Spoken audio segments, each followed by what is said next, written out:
First of all, there never is any intervention. Intervention sounds like assertion, and there is no assertion. There's only attraction. Attraction. Attraction.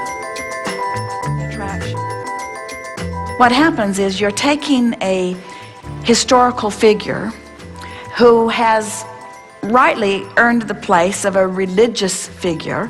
There are many who feel that it's blasphemy to call him anything other than the Son of God, and so we will. But we will not call Jesus the Son of God in any other context than that we put you in the same category. And everyone comes forth to explore the contrast and to become.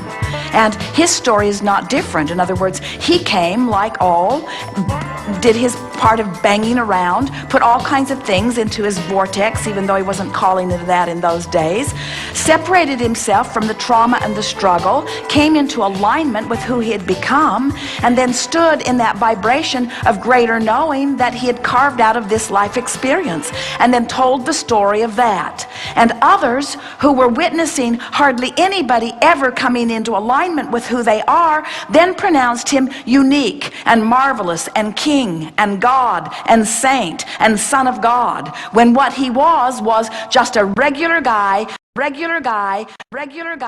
tuning into who he was and teaching through the clarity of his example that everyone else could do the same thing. And he said that every day that people would listen to him.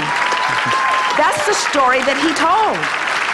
He said, I am not that which you are not. He said, is your faith that makes you whole. He said, come into the vortex, come into the light. He said, the kingdom of heaven is within you.